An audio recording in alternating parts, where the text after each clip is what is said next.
Well, what can I say about Raw? It was better than last week, but that's really not saying anything, is it?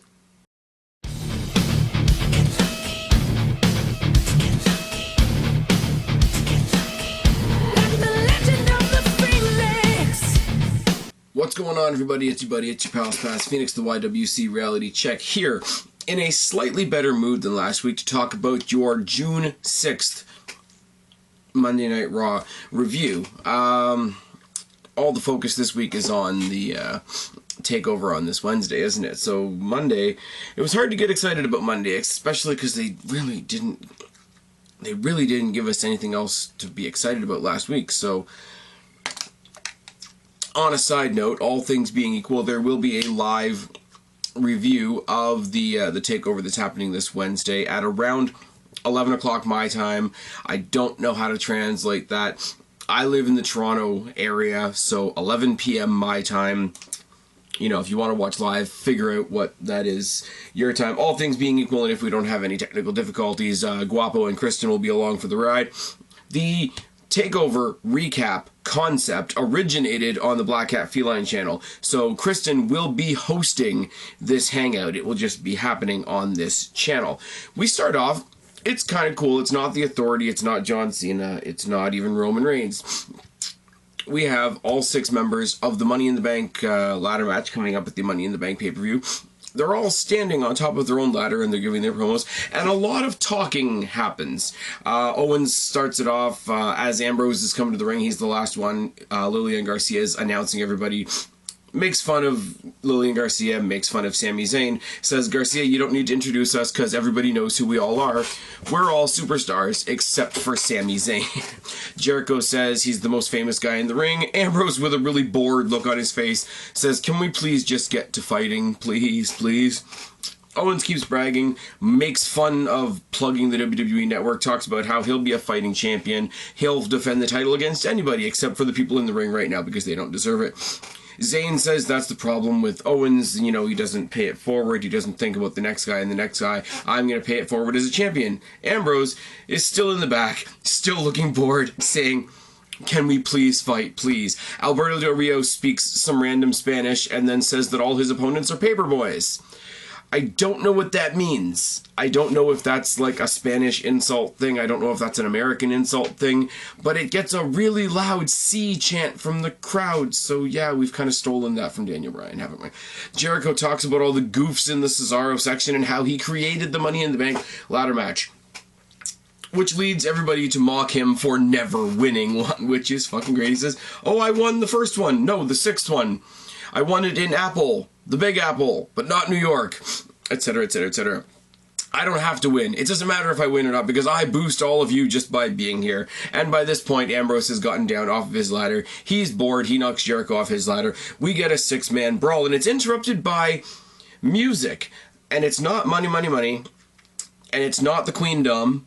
It's Mac Militant, and out comes Teddy fucking Long, which makes me smile. Huge, and there's huge Teddy chants. Talks about the draft, talks about, you know, I'm here because I heard SmackDown is going live and it's going to need a new a new SmackDown general manager. I'm here to throw my hat in the ring for that job, and we're gonna make this a tag team match. PLAYAS. Stephanie comes out.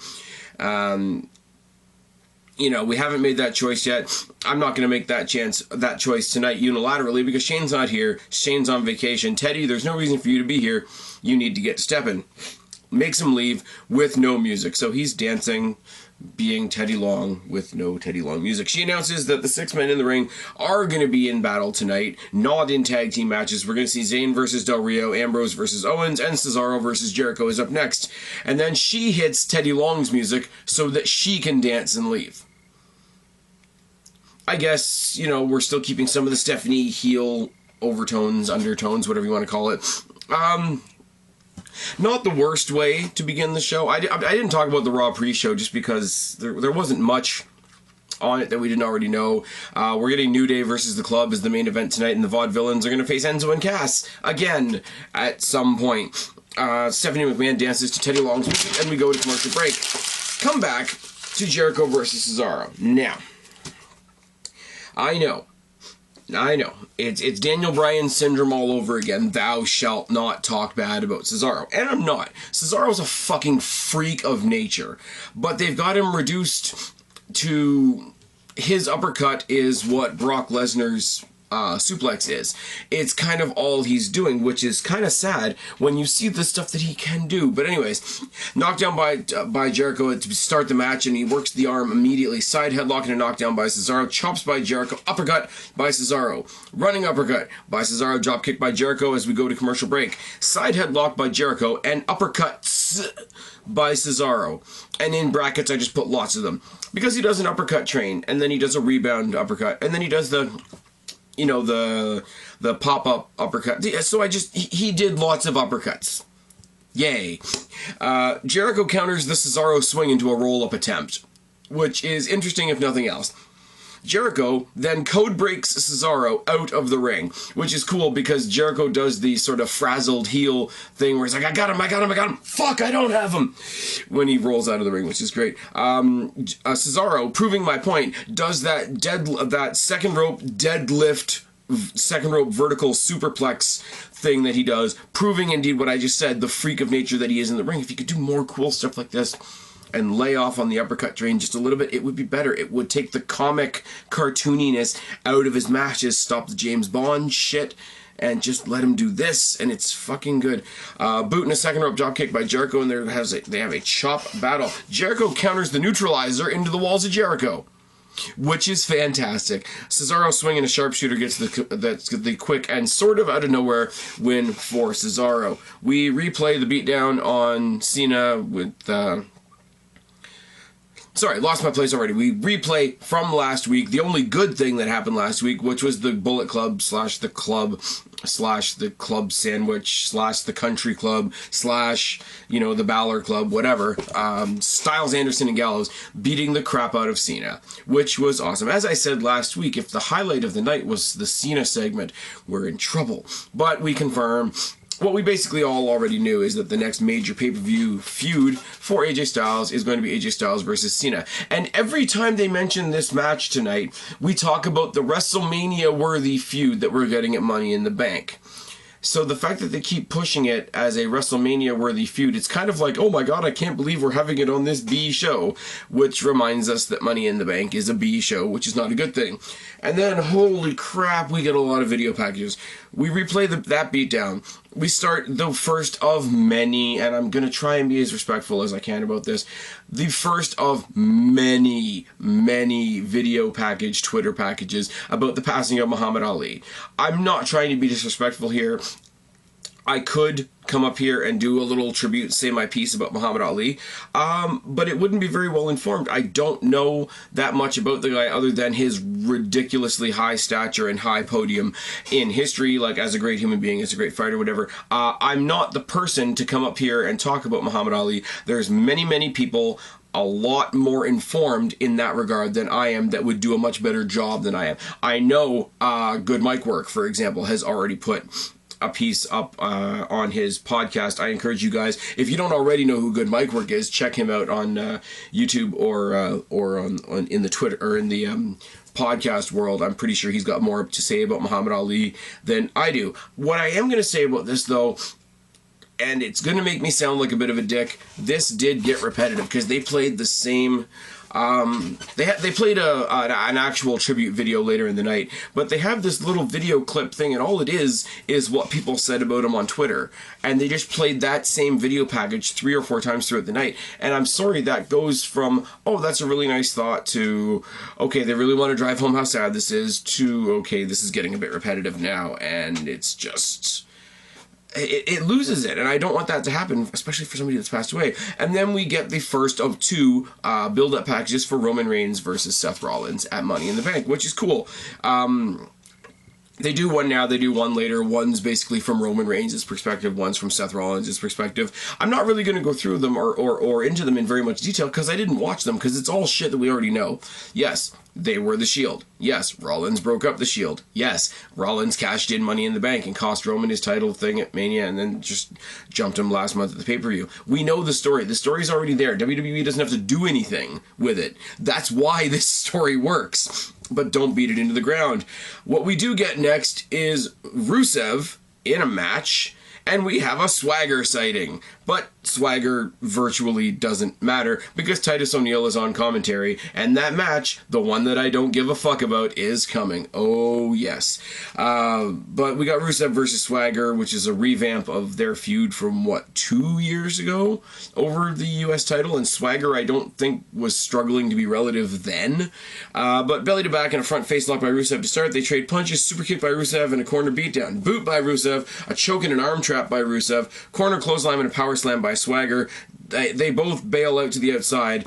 They both come from opposite ends around the ring. They meet up in front of the commentators table in what is a massive human being on human being collision, because both Rusev and Jack Swagger are big dudes. I have a lot of respect for Swagger and his athletic ability, what he can do in the ring, but WWE has never made me give a shit, which is it's just sad.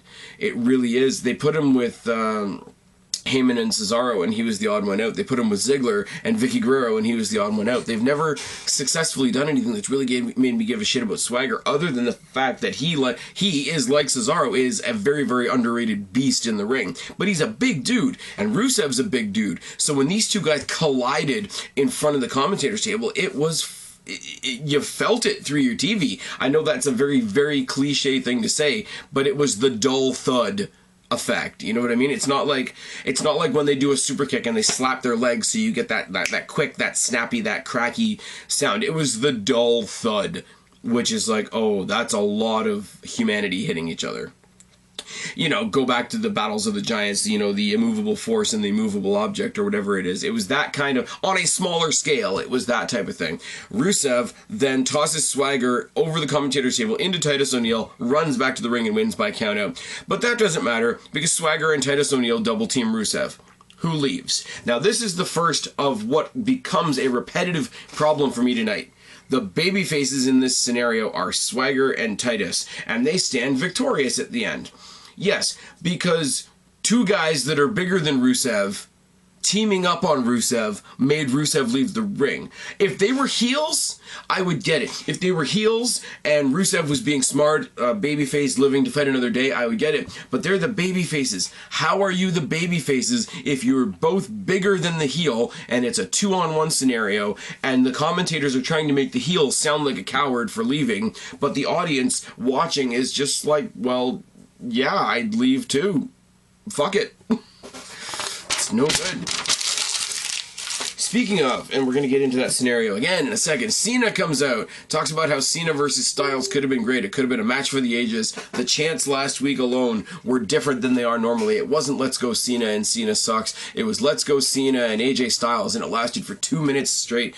He compares the pop that they got to the pop that Cena and The Rock got. I think that's overselling it a little bit. It was creating a what-if moment. It was, you know, anybody that knows anything about wrestling outside of WWE for the past 15 years has been saying, what if Cena and Styles were in the same ring together? But you ruined it, and you made it AJ, from AJ versus Cena to the club versus Cena. Why AJ? Why? You need to come out and explain yourself. Styles comes out with the club on the rampway, dueling AJ Styles, Let's Go Cena chants, to Cena's point. Basically, he comes out laughing and says, well, why? I had a plan and it worked. You insult me, you're good on the mic, it's what you do, your movies kind of suck, but your cameos are mildly entertaining, but you insult me every time you get in that ring. On your best day, you can't beat me and I'll run circles around you. And Cena, I do have to admit, like, as much as it kills me, Cena owned him here. He's like, you had 15 years to come up with some shit there, and you just came out here and you said everything that everybody else has ever said about me. You can't wrestle, etc. Your jokes are as old as my jorts, which is fucking fantastic. I don't even care.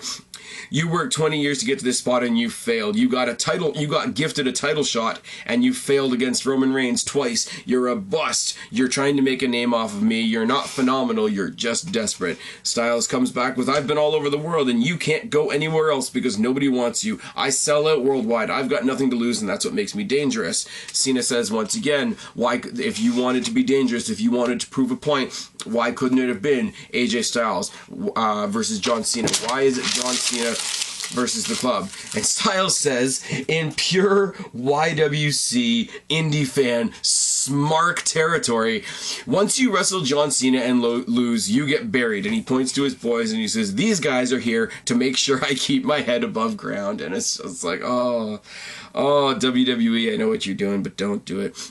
This is, you need to realize what you're dealing with right now. They surround the ring, they eventually get in the ring, and the New Day come down to save Cena. And I have the same problem once again, because the New Day and John Cena stand victorious as if they've won some great victory where you didn't win anything, because first of all, there wasn't really a fight. Second, or much of one anyway, I should say. Second of all, you had a 4-on-3 advantage against the heels that are once again looking into the ring. The odds are not in our favor. Be smart, be intellectual, be the architect, as Seth Rollins would say.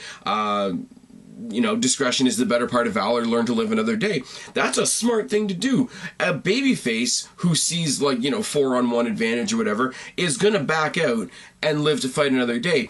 The club are the faces in this scenario. Again, if they were the faces and they're backing out because they're outnumbered, they're in a fight they can't win, I get that. But if they're the heels and you're trying to make the heels seem cowardly for not wanting a 4-on-3 fight, that logic doesn't work. I'm sorry, it doesn't.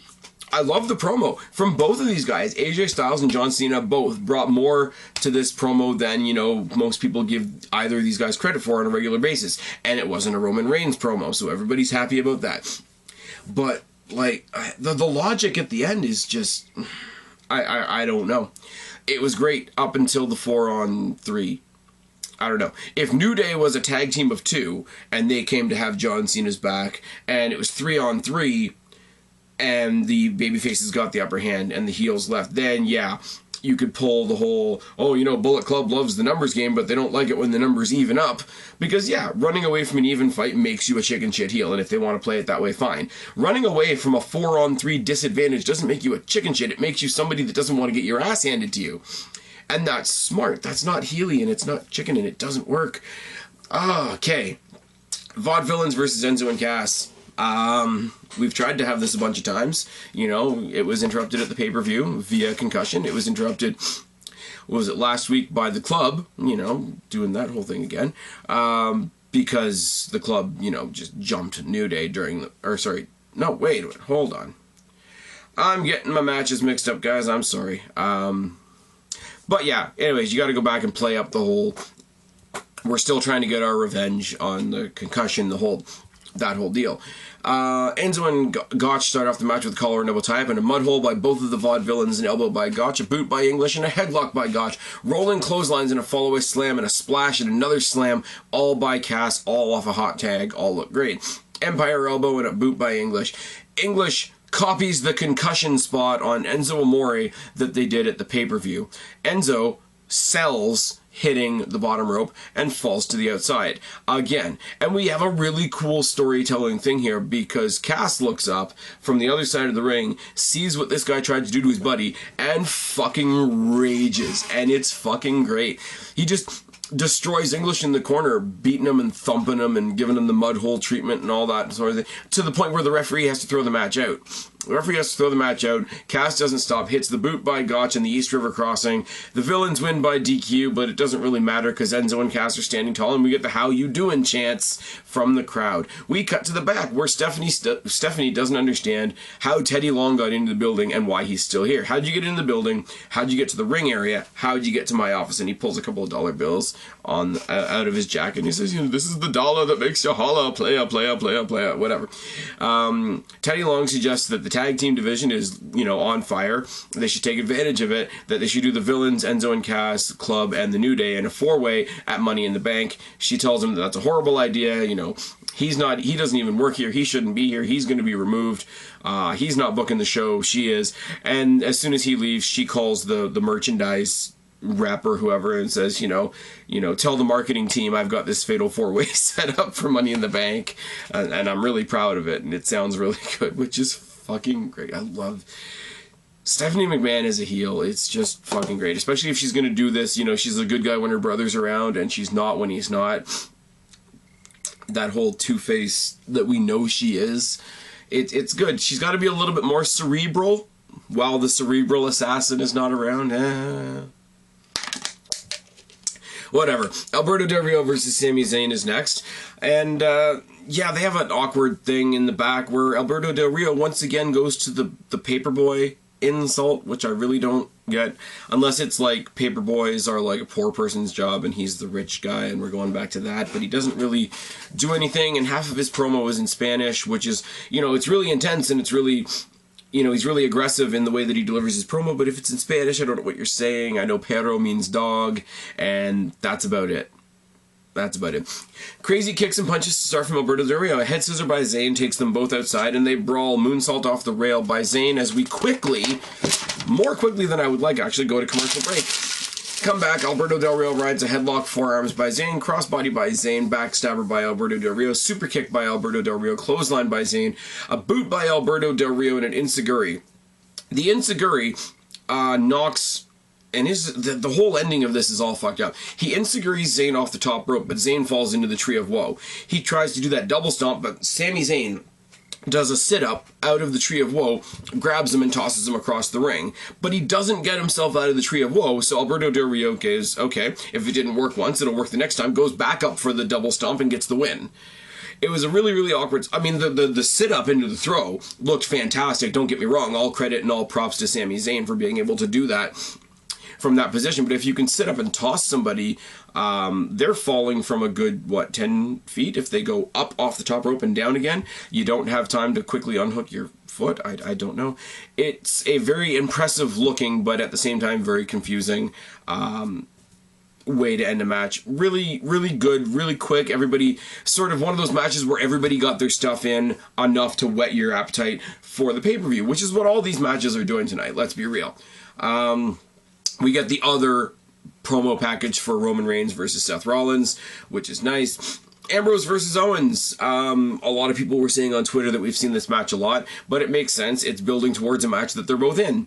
And it gave us the combinations of Cesaro and Jericho, which I don't think we've seen, and Alberto Del Rio and Zayn that we just saw that I don't think we've seen, at least in singles competition. So these were the last two, so of course they're going to fight again, and the commentators can play up the fact that these guys know each other really well. They had a promo in the back where, he's telling Ambrose, you're crazy, I think you're a little bit more off the wall than usual. He's like, well, didn't I win a title from you a while ago? Hinting that they have some unfinished business and all that going into the match, which is fucking great. Jabs, rights, and chops by Ambrose to start the match, and 2 knockdowns. Owens eats commentator table and tosses Ambrose into the commentary table. Ambrose puts on Saxton's commentary friggin' headset and starts doing commentary on his own match, which is awesome, funny, Owens being Owens, but it also sets him up for an off-the-table clothesline by Ambrose. Knockdown by Ambrose and a super kick and a running senton by Owens, running kick to the back by Owens, spinning neckbreaker by Ambrose and some chops. A rebound clothesline is countered when Owens catches him with a super kick to the face and then locks him in a headlock because he's a bad guy, and that's what bad guys do.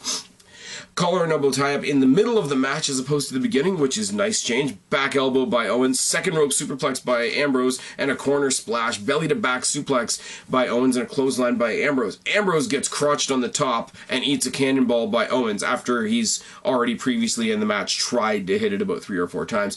Head scissor by Ambrose and a suicide dive is blocked. Ambrose eats apron back first and eats a bullfrog splash from Owens off the apron. Once they get back in the ring, though, Dirty Deeds gets the quick win for Ambrose. Ambrose, at this point, plays up being crazy, grabs the ladder from underneath the ring, goes to pose on top of it or grab the briefcase. I'm not sure what she was trying to do. Owens comes in, knocks him off the ladder.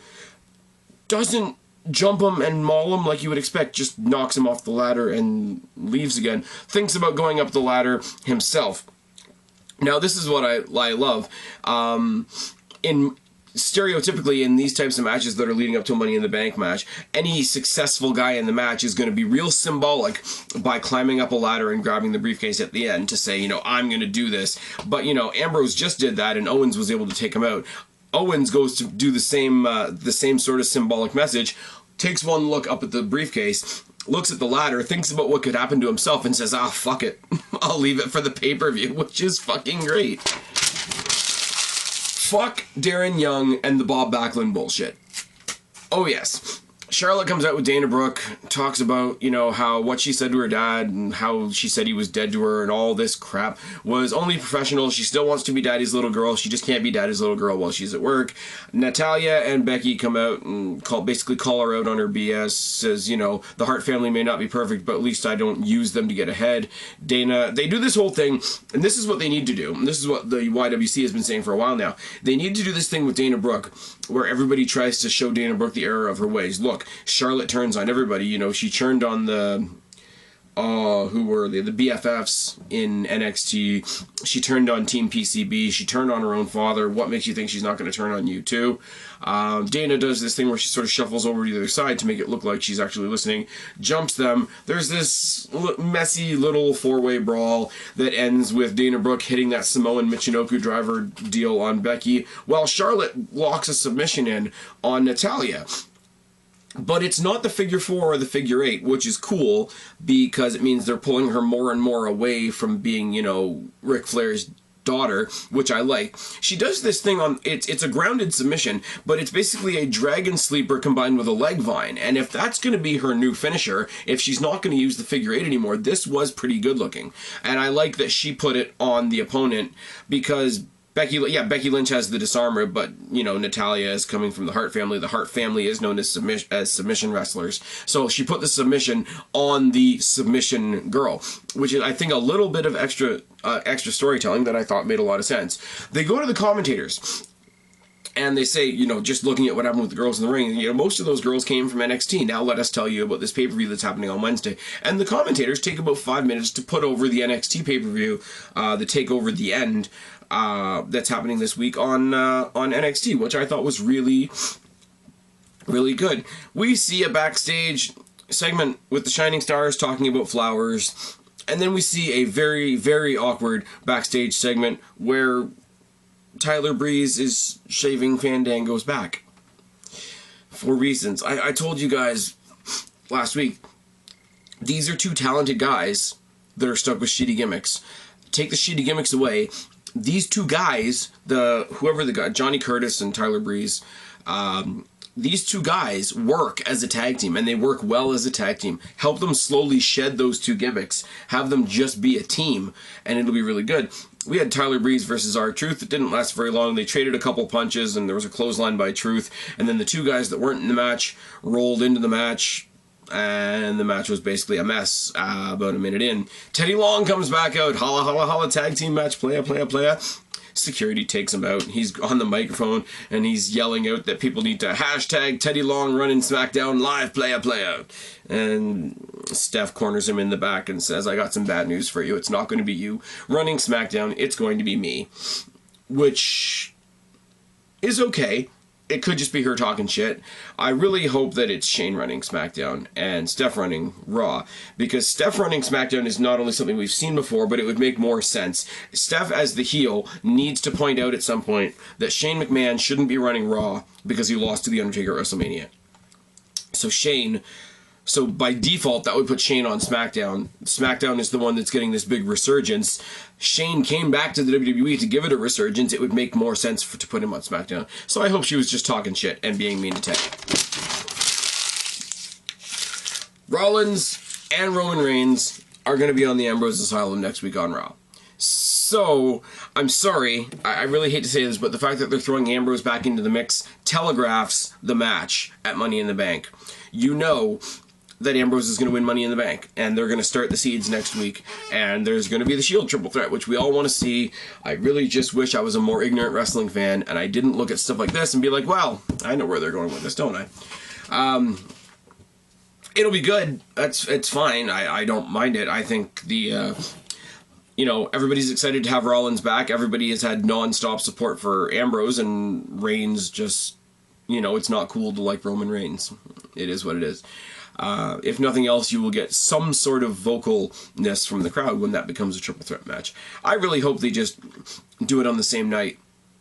I really hope Ambrose wins the ladder match, cashes in right before the main event. They make it a triple threat match. It ends in some sort of stupid, like, no decision brawl. The title gets held up, and then they redo the triple threat match at SummerSlam. That's the easiest, quickest way to book a match that everybody wants to see. The Club versus the New Day, which is awesome. All 6 men brawl to start. Woods and Styles are eventually the only ones left in the ring. I almost put Kofi Kingston, and you can make of that what you will.